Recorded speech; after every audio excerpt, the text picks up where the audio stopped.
Morning Business, le débat. Oui, Nicolas Dose, la Banque de France qui a relevé ses prévisions de croissance à 5,75% Tout à pour fait. cette année. Et vous êtes encore plus optimiste, Nicolas. Oui, alors on a toujours dit qu'on allait très probablement être surpris par l'ampleur du rebond à partir du moment où on a les rouvrir l'économie, et l'économie est en train d'être ouverte. Alors la Banque de France nous dit trois choses. Effectivement, elle était à 5,5 en mars, maintenant elle est à 5,75. Bercy reste aujourd'hui à 5%. Deuxième élément, s'il n'y a pas de nouvelles restrictions, elle se dit qu'on fera 4% en 2022. Une belle dynamique quand même. Et puis qu'on retrouvera le niveau d'activité d'avant Covid au premier trimestre 2022. On commençait à évoquer mi-2022, peut-être le second semestre.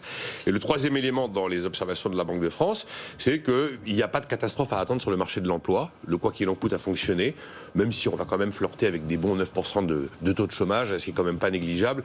Et ça risque d'être un très fort handicap politique pour une éventuelle candidature d'Emmanuel Macron. Alors, il y a évidemment des bémols à l'optimisme qu'on a tendance généralement à afficher ici, c'est qu'il y a un phénomène de rattrapage après un très fort déclin de 8% en 2020, c'est logique qu'il y ait un rattrapage. Ensuite, on a toujours l'incertitude sur l'excès d'épargne. Et là, il a été actualisé, il est à 142 milliards d'euros, cet excès d'épargne des ménages français, il sera à 180 milliards d'euros à la fin de l'année. C'est une somme absolument astronomique. Évidemment, incertitude sur l'inflation, même si la Banque de France est plutôt rassurante sur le fait qu'on n'est pas sur un phénomène d'inflation durable. Et puis, les difficultés de recrutement. Là, l'enquête de juin de la Banque de France nous dit que 40% des entreprises connaissent des problèmes de recrutement, tandis qu'on a quand même beaucoup de chômage en face. Et donc, ça, des goulots d'étranglement voilà, possibles. Ça, sur les bémols à cette reprise que l'on peut espérer plus forte que prévu, mais on rouvre progressivement l'économie. Et on voit même qu'on commence à retrouver des niveaux proches de la normale dans le secteur du tourisme, dans le secteur de l'aéronautique. La campagne vaccinale suit son cours, on a des très bonnes perspectives d'investissement, ça reste le moteur de l'activité. Vous avez juste une remarque sur l'aérien. On a appris par Flight Tracker qu'il y avait eu la semaine dernière autant de vols qu'en décembre 2019. Alors, tout vol confondu, commercial, j'imagine, fret et tout, mais autant d'avions dans l'air. La reprise est beaucoup plus forte qu'on l'avait imaginé sur l'aérien, où on se disait qu'ils sont rentrés dans une crise systémique qui allait durer 3 ans. C'est pas sûr du tout. Même Air France a fait état de vols qui ont retrouvé des niveaux complets et des niveaux de remplissage absolument habituels. Donc en fait, les choses vont beaucoup plus vite qu'on ne le pensait. Et donc on a la consommation aussi, là, les prévisions de rebond de la consommation sont excellentes, et comme le pouvoir d'achat a été préservé, on a quand même toutes les raisons de penser que les 5,75% de la Banque de France, c'est la fourchette basse de la reprise 2021. Et si Jean-Marc Daniel avait eu raison depuis le départ, le off-on de l'économie? Mais je maintiens, et donc tout se confirme. Et il faut bien voir quand même, quand les discours qui ont été tenus et les réponses qui ont été apportées à cette pandémie, c'est-à-dire il y a eu la phase c'est une grippette, ensuite donc la phase du déni, ensuite il y a eu la brutalité du confinement, puis de nouveau un déni, nous sommes pratiquement un an, c'était le 14 juin 2020, où le président de la République nous a tenu ce discours assez surréaliste sur la sortie sera écologique, solidaire et souveraine.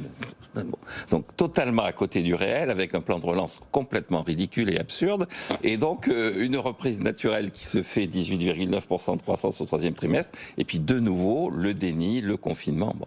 Tout ça est derrière nous. Pourquoi? Je pense qu'il y a 2 éléments qui vont jouer. D'abord, il n'y aura plus de confinement, parce que c'est insupportable sur le plan économique, insupportable sur le plan politique, et qu'il y a un outil de réponse à la crise qui est la vaccination.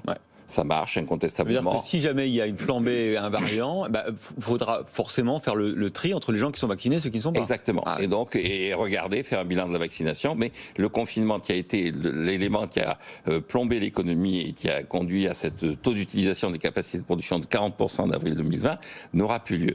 Le deuxième élément, c'est que je pense que la dynamique naturelle de l'économie reprend, et à partir de ce moment-là, on a un taux d'utilisation des capacités de production qui est celui de 2011. On est à peu près dans la logique cyclique qui m'est chère, on est à peu près à la situation de 2011, donc on a devant nous une dynamique de l'investissement qui va se manifester et qui est en train de prendre corps.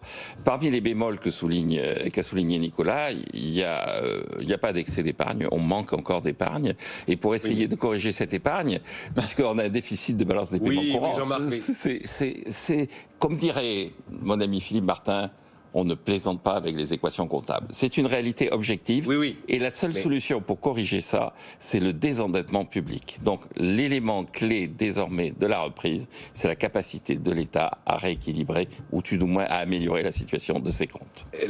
L'observation sur l'épargne est totalement juste de Jean-Marc Daniel. Mais là, quand on parle de cet argent, on parle de cet argent thésaurisé par les ménages. On ne parle pas de la balance des paiements courants. Parce que le mot épargne, souvent, on a tendance à l'entendre plutôt du côté des ménages. Et effectivement, la balance des paiements courants, ça suppose l'épargne publique, qui est donc dans le rouge, et l'épargne privée. Merci messieurs. Et dans